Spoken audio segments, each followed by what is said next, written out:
예, 여러분 안녕하십니까. 설날 특집 예민수의 주식 라이브 쇼 시작합니다. 설 명절 다들 잘 보내고 계시죠? 예, 투자자들은 또 이렇게 명절 때도 만나면 투자 이야기하고, 야, 너 뭘로 좀 버렸다며? 삼전은 어떻냐?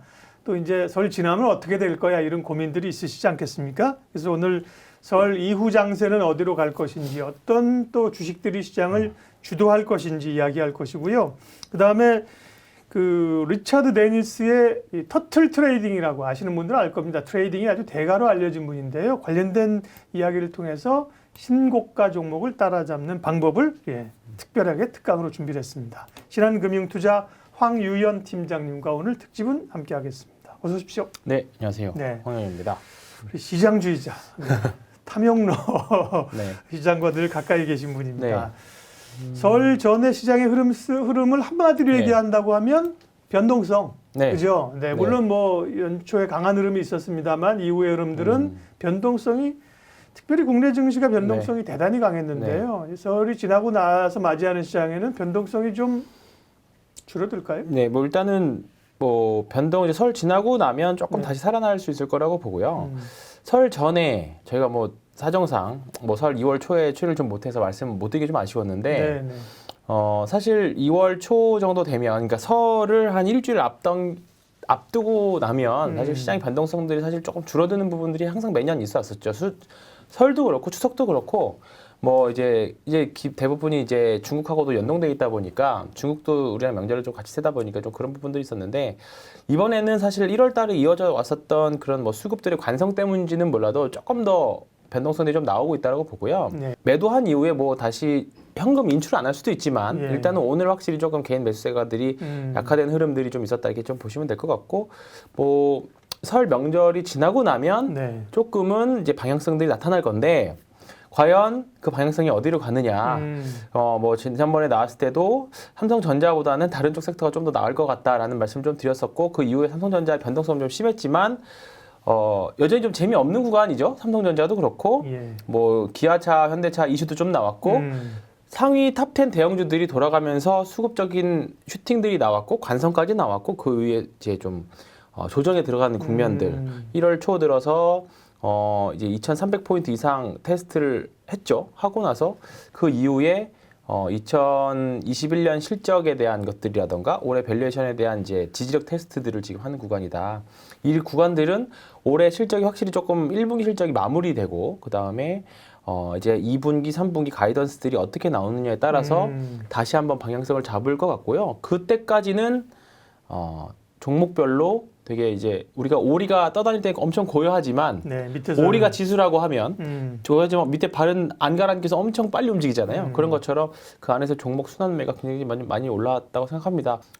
한국 시장 특유의 조금 그 어떻게 보면 위기자 기회인 것들이 4월 달에 선거가 있잖아요. 그렇죠. 이제 명절이 지나고 나면 본격적인 좀 사실 정치 테마주 시즌도 올 수 있기 때문에 이게 좀 상당히 좀 보궐선거라서 사실 조금은 약하긴 하겠지만 그래도 일정의 서울시장, 그렇죠. 부산시장 그렇습니다. 내년 대선에 약간 까지 영향을 미치는 전초전성이 있거든요. 그렇기 때문에 일단은 코스닥 시장의 수급을 일정 부분일 수도 있고 어떻게 보면 좀 당분간 코스닥 우리가 흔히 말하는 좋은 주식들의 수급까지도 일정 부분 뺏어갈 수 있는 부분들이기 때문에 그 부분 같이 고려해서 보셔야 될 것 같긴 합니다. 그 요인들은 그러니까 이제 정리를 해보면 쭉 기대감과 유동성과 성장성으로 가지고 대형주들 위주로 사실 이제 어느 정도 완턴했다. 그렇죠. 한 바퀴 이제 돌았고 새로운 모멘텀이 이제 실적이냐, 혹은 뭐 추가적인 유동성이냐 그런 거 나오기 전까지는 중소형주의 키 맞추기 장세가 뭐 대형주도 마찬가지라고 봅니다. 일단은 뭐 기아차, 현대차도 이유가 어찌 됐든지 간에 뭐 어떤 이유가 나왔더라도 일단은 하락했잖아요. 하락했기 때문에 일단은 큰 그림에서는 조금 다들 쉬어가는 그림들, 다 전체 대형주도 쉬어가는 그림들. 그 대신에 시장에 죽었다기보다는 다른 이제 그동안 쉬었던 애들이 이제 풍선 효과처럼 빠지면 다른 데 올라오는 그런 효과들이 있기 때문에 사실 다음 주도주가 어디로 갈지 예상은 계속 뭐 하나둘씩 이게 되지 않을까 저게 되지 않을까 계속 시나리오는 써보고 있지만 아직 어느 게 주도주라고 내가 올해 대장주라고는 아직 말을 못하고 있는 거잖아요. 그렇죠. 그러니까 그 과정들은 계속 탐닉해 봐야겠죠. 그때까지는 뭐 좋은 주식들은 뭐 계속 쌀 때마다 사서 모아도 된다고 생각합니다. 삼성전자는 이제 제가 생각했던 가격들이 왔어요. 82,000원대 가격이 왔기 때문에 차트 한번 볼까요? 네. 삼성전자 같은 경우에는 이 정도 가격이면 83,000원 이하 뭐 왔을 때 저는 조금 이제 제 손님들 좀 매수하자고 말씀드렸는데 지금 사서 훅 다시 뭐 9만 원대 갑니다. 그 개념은 아니고 일단 한번 지금 구간에서는 사서 일단 버텨보자. 일단 1차 매수 충분히 해볼 만하다라는 가격이 왔기 때문에 지금 구간에서는 그냥 한번 여기서 일단은 손절을 좀 하더라도 또는 뭐 길게 가져가시는 분들한테는 일단 1차적으로 분할 매수 차원으로 충분히 접근 가능하다. 그러니까 전략이 다르다니까요. 이제 지난번에 제가 아마추어와 프로의 차이를 얘기하면서 명언 몇 개를 준비해서 아마추어는 사고 나서 기다리고 프로는 기다렸다 산다. 맞는 말이죠. 네. 네. 그러니까 이제 계속 쫙 보고 있는 거죠, 그죠? 보고 있으면서 기회가 주게 되면 슬슬 이제 좀 사보는 거죠, 그죠? 네, 그죠. 네. 그런 점에서 삼성전자도 사볼 때가 됐고 또 주요 종목들 흐름들 좀 체크해 주세요. 네. 일단은 삼성전자 삼성 시리즈부터 좀 보겠습니다. 삼성 네. 시리즈 중에서 그동안 덜 올랐던 게 제가 계속 말씀드렸던 게 삼성 중공업하고 엔지니어링 하고 그나마 삼성 SDS 정도였는데요. SDS? 네, 네네. SDS까지. 근데 삼성 중공업은 월요일 기준으로 조금 아직 뭐 반등다운 반등은 아니지만 네. 일단은 한번 해볼 만한 구간까지 왔다라고 생각을 좀 들고요. 그다음에 삼성 엔지니어링도 마찬가지입니다. 일단은 다른 기타 삼성 그룹주 대비해서 강한 모습들을 보여주고 시장 대비도 확실히 강한 모습들을 좀 보여줬습니다. 그리고 삼성 SDS까지 3개. 지금까지는 뭐 삼성 전자, 전기 뭐 이런 주식들이었다고 하면 지금부터는 그동안 좀 덜 올랐던 주식들 위주로 좀 보셔도 되겠다는 생각이 좀 들고요. 그다음에 우리 현대차 그룹주 한번 볼까요? 현대차, 기아차가 애플카 이슈로 올랐다기보다는 이제 그거는 하나의 현대차가 지향하는 과정 중에서 친환경 차량 또는 앞으로 신성장 동력을 추진하는 과정에서의 한 방향 중에 하나의 재료일 뿐이지 현대차, 기아차가 전기차, 수소차 버리는 거 아니잖아요.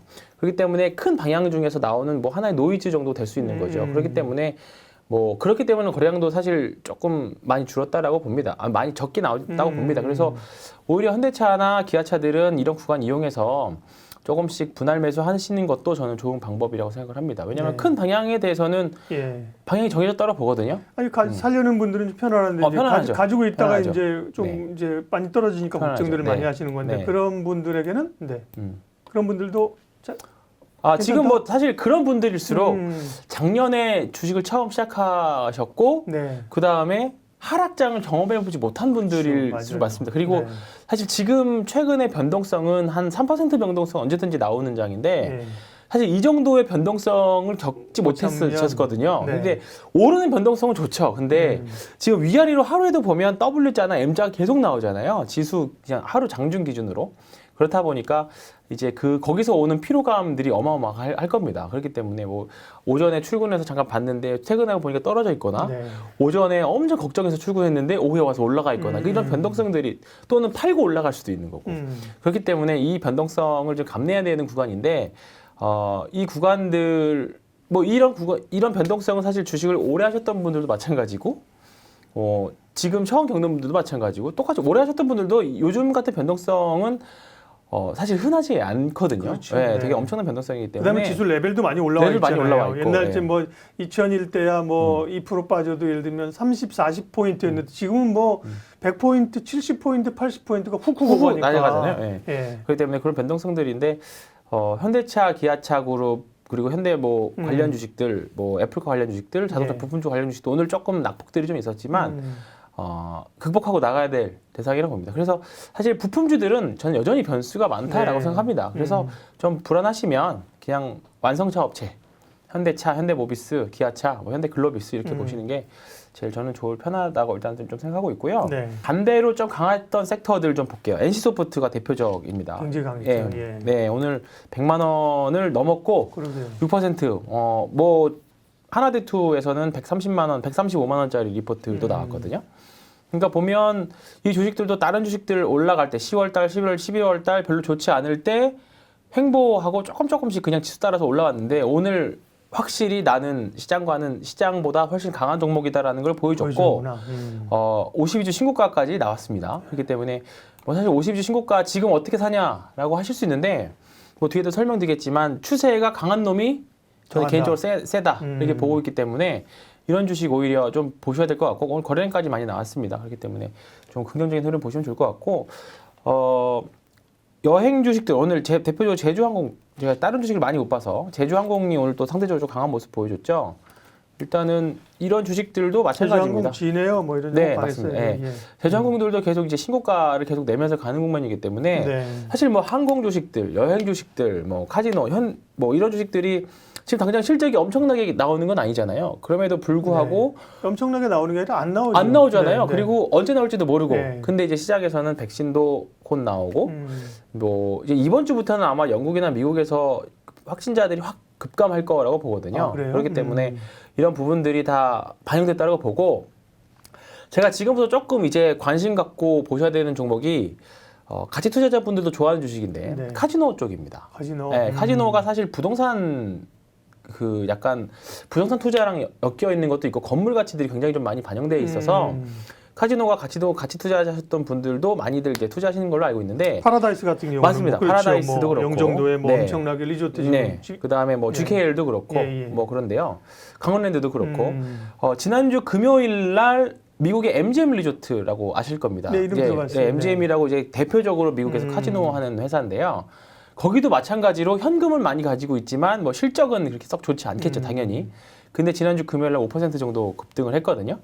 그런데 MGM 리조트가 뭐 1년 내내 보면 좀 오르긴 했지만 이제 겨우 코로나 이전 주가 수준 정도 회복했어요. 네, 그런 거 보면 이제 우리나라도 카지노 쪽 괜찮다라고 생각을 좀 보이고요. 그러네요. 여행, 항공, 그다음에 뭐 이제 면세점하고 카지노 우선순위에 좀 밀렸거든요. 밀렸죠. 근데 네. 생각 뭐 충분히 얘기 되네요. 네, 맞습니다. 네, 그래서 지금 우리가 흔히 아는 카지노 업체 중에 네. 뭐 이제 세 개 있죠. 대표적으로 GKL, 파라다이스, 강원랜드 네. 세 개 있는데 거기다 하나 더 붙이겠습니다. 게임 롯데 업체? 관광개발. 롯데 네, 관광개발. 롯데 관광개발까지입니다. 네. 롯데 관광개발 차트를 좀 보면 상대적으로 좀 강한 모습을 좀 보여줬습니다. 일단은 바닥 탈출을 하려고 있는 모습들이 있고 올해부터 지금 시가총액 한 1조 1천억 정도 되는데요. 그냥 부동산 가치 정도밖에 안 됩니다, 얘네들.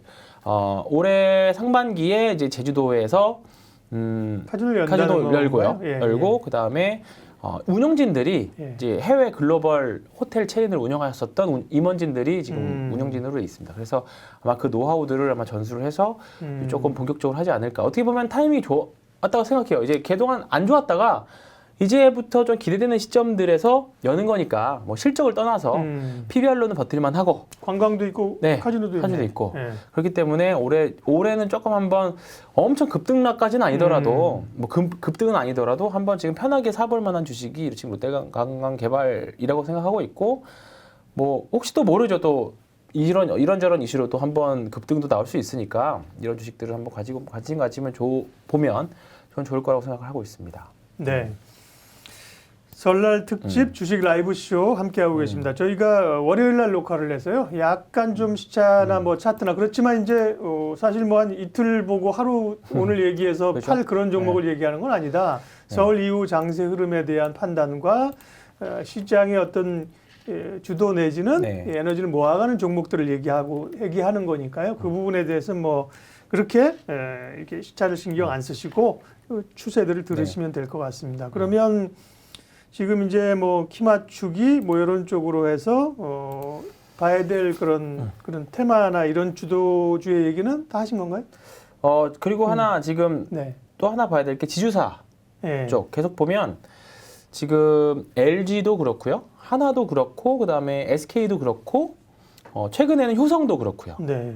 보면 다 LG그룹도 사실 조금 뭔가 신사업 체제로 전환하는 느낌이 그렇죠. 좀 있죠. 예. 현대기아차 그룹도 마찬가지인 거고. 그렇죠. 하나도 그렇죠. 네, 하나도 그렇고 그렇죠. 그다음에 SK도 확실하게 좀 친환경 쪽으로 가고 있는 네. 것 같고 최근에 효성도 수소차 쪽으로 해서 효성 맞아요. 중공업, 네. 그다음에 뭐 효성 첨단 소재, 네. 뭐 이런 쪽 다 수소차 쪽이거든요. 그렇다 보니까 좀 회사의 이제 기존의 전통적인 사업을 좀 벗어나서 새롭게 사업이 나와가려고 하고 있구나 이런 것들이 하다 보니까 좀 지주사들도 뭐 어떻게 보면 기업의 DNA가 바뀌고 있는 구간이죠. 그 중요한 포인트인데 중요한 왜냐하면 부분, 네. 지주사 얘기할 때 우리가 제일 먼저 얘기하는 게 사실 삼성물산이었다고요. 그쵸. 네. 그런데 물산은 주춤한데 지금 말씀하신 뭐 다른 SK나 지주사들. LG, 네. 한화, 효성 이런 게 다 뭔가 성장성을 그렇죠. 머금고 있고 그렇죠. 주도하는 거네. 네.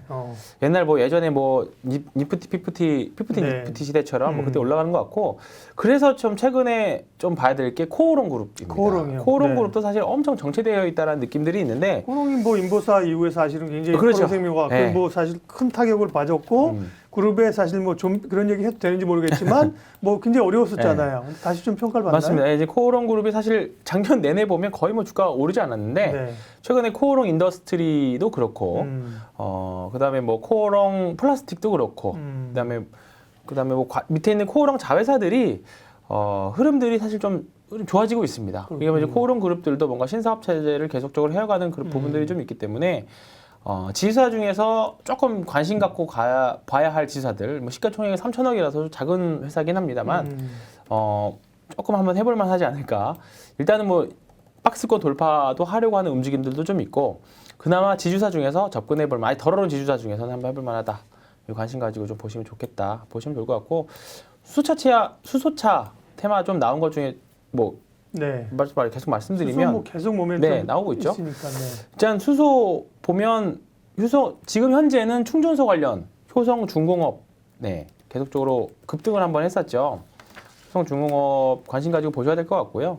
그리고 두산 퓨얼셀도 마찬가지입니다. 두산 퓨얼셀도 지금 연료전지 부분 1인데요. 뭐 계속적으로 거래량 터트리면서 올라갔다 쉬었다 박스권으로 계속 움직이는 것 같은데 수소차 관련 테마들은 뭐 계속적으로 비나텍도 그렇고요. JNK 히터들 같은 자회원 주식들도 마찬가지고 수소차 그룹들은 밸류체인 관련해서 인터넷에서 검색하시면 굉장히 좀 많이 있습니다. 그 중에서 이제 대표적인 것들, 뭐 효성중공업 수소 충전소 1위, 그다음에 연료전지 1위, 뭐 두산퓨얼셀 효성중공업입니다. 이런 주식들은 계속 관심 가지고 보시면 저는 뭐 긍정적이라고 생각합니다. 네. 네.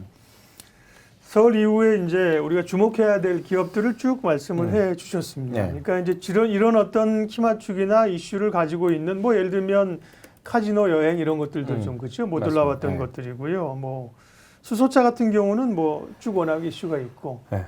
그다음에 삼성그룹이나 현대차도 성장성을 가지고 있고 이런 쪽으로 가고 그다음에 이제 방향성을 잡아야 되는 거군요, 시장이. 네, 그러니까 그렇죠, 이제 황 팀장님은 뭐 장기적으로 예를 들면 올해 2021년에 전강 구약 이래가지고 네. 이렇게 큰 그래서 어떻게 그게 보기보다는 아니라 그때 상황의 어떤 추세들을 좀 보시는 네, 거잖아요. 맞습니다. 그러면 이제 설 이후에 뭔가 좀 방향을 잡아야 되는 건데. 네. 예. 근데 방향 자체는 좋아 보이나요? 네. 그 부분에서 사실 저도 조금 네.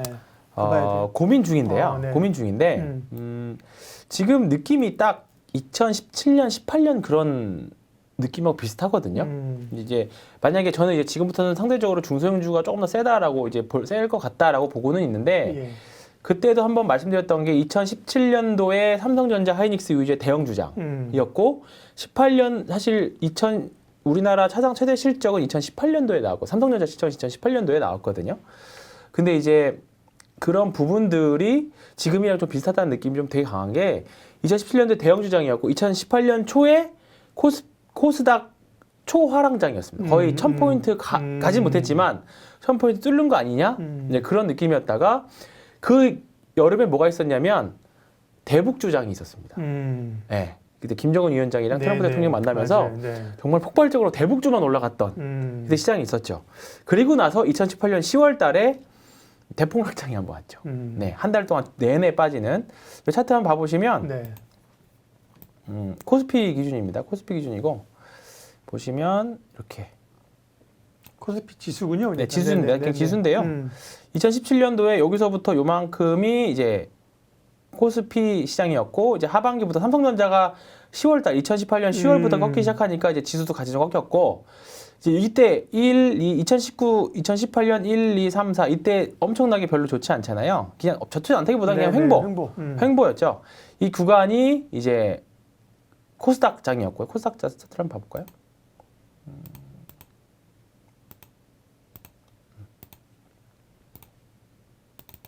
좀 전에 본 건 코스피 네, 차트였어요. 코스피였고 네. 지금 코스닥장. 코스닥은 오히려 2018년 상반기에 굉장히 좀 좋았고 이때 이제 거의 바톤 터치하면서 10월 뭐 상반기였다고 보면 되죠. 이제 10월 달 아까는 2017년 10월부터 코스피는 쉬었잖아요.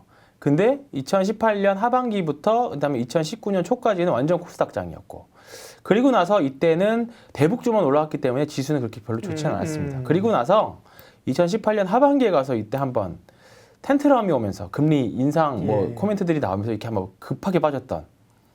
근데 지금 흐름이 약간 그런 느낌이라는 게 조금 그 자리 드는 거죠. 어디쯤? 네.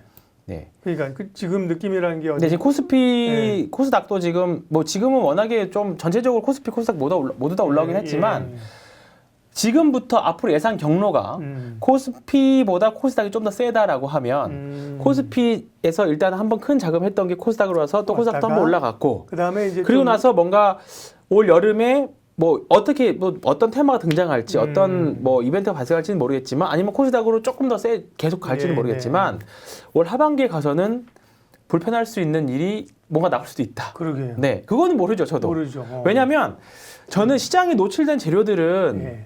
정말 아무런 재료라고 생각하지 않거든요. 그러니까 뭐 제 손님들 중에서 제일 많이 오는 게 유튜브에서 언제 무슨 일 안 돼요. 특히 요즘에 워낙에 정보가 많으니까 무슨 일이 있대요. 라고 하는 코멘트들이 되게 많아요. 근데 사실 그런 코멘트들을 몇 년째 듣고 있지만 그거대로 실행된 적은 한 번도 없었고요. 정말 생각지도 못한 데서 왔습니다. 그렇죠. 네, 왜냐하면 생각지도 못해서 와야 코로나 사태도 그랬지만 코로나가 처음에 왔을 때 우리도 이게 뭔데? 처음에 그랬었잖아요. 그렇죠. 네. 네, 이게 뭔데 그랬었던 것처럼 우리가 모르는 데서 오는 그 공포로 인해서 주가 급락이 오는 거거든요.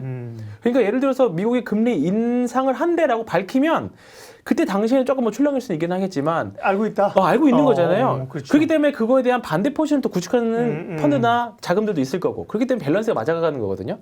그러니까 제가 항상 시장을 볼 때 조심해야 될 것들은 밸런스가 맞았을 때는 별로 폭등이나 폭락이 오지 않습니다. 어느 한쪽으로 자금이 쏠렸을 때 그 반대의 급부가 온다라고 보거든요. 그러니까 그러니까 사실 그 쏠려 있다고는 보지 않잖아요. 지금 뭐 충분히 더군다나 뭐 공매도도 앞으로 될 거라는 얘기들도 있고 그렇기 때문에 시장의 밸런스가 계속 어찌 됐든 간에 맞아가는 구간이에요. 네. 팔자고 하는 사람들도 있는가 하면 사자고 하는 사람들도 있는 구간. 근데 지금 예를 들어서 시장이 좀 더 올라서 코스닥이 뭐 1000이 다시 코스닥이 1000이 넘고 뭐 1100, 1200 가서 1500 갑니다. 2000 갑니다라고 했을 때 시장이 확 쏠렸을 때 또는 폭락합니다라고 확 쏠렸을 때 그때 조심해야 된다는. 어쨌든 뭐 지금 그런 걸 어쨌든 우려해가지고 주식을 버리고 비워놓을 필요는 없는 거죠. 그렇죠. 지금 어쨌든 플레이를 해야 되는 거잖아요. 플레이를 해야 되는 거죠. 네, 맞습니다. 그다음에 지금 강세장이니까 그죠? 네, 맞습니다. 예, 강세장이니까. 자, 설 이후에 장세는 어디로 갈 것이며 시장의 주도권은 누가 쥘 것인가를 종목까지 이야기를 쭉 지주사까지 했습니다. 그 지난 그 라이브 방송에서 또 지주사 SK나가 궁금해하신 분이 있어갖고 제가 황유현 팀장님께 여쭤본다고 예고를 좀 했었거든요. 네. 오늘 이제 얘기를 좀 해주셨고요. 지주사 가운데는 코롱을 좀 주목해 봅니다. 설날 특집 예민수의 주식 라이브쇼 함께하고 계십니다. 오늘은 신한금융투자 황유현 팀장님 함께하고 있고요. 터틀 트레이딩이라고요. 신고가 따라잡기, 그 매매 기법, 철학 여기에 대해서 얘기를 해줄 텐데 그러게요. 그 터틀 트레이딩 국내에서도 많이 얘기하는데 사실 이분이 또 직접 쓴 책은 잘 구하기 어려운 것 같고 이게 뭐 어떤 얘기고 실제 투자에서 어떻게 적용을 하고 계신데? 일단은 터틀 트레이딩의 가장 기본은 신고가거든요. 신고가. 신고가인데 우리가 신고가 얘기를 하면 뭐 특정 기간 동안 신고가라는 거는 그 기간 동안 일단 제일 많이 올라가져 있는 구간이잖아요. 근데 이제 여기서 이걸 어떻게 사느냐라는 질문들을 많이 하는데 사실 터틀 트레이딩의 가장 큰 핵심은 신고가를 사는 거 아니라 사는 건 사실 누구나 다 살 수 있거든요. 사는 게 아니라 계좌 관리에 있습니다. 계좌 관리가 제일 중요하고요. 뭐 하나하나 만들어 말씀드리긴 하겠는데 이제 계속적으로 좀 말씀드릴게요. 일단 터틀 트레이딩 뭐 일단 신고가 매매법인데 신고가 하면 우리가 되게 사실 부담스러운 거 맞아요. 그렇기 때문에 리스크 관리도 해야 되지만 먹을 때 제대로 먹는 것도 중요하다고 생각하거든요. 우리가 처음에 제가 방송 왔을 때 손절 그 승률보다 손익비가 더 중요하다는 말씀을 좀 드렸어요. 그렇죠. 네. 그러니까 쉽게 말하면 잃을 때 조금 잃고 먹을 때 많이 먹자 그 개념이거든요. 승률의 빈도보다 강도가 중요하다는 거죠. 그러니까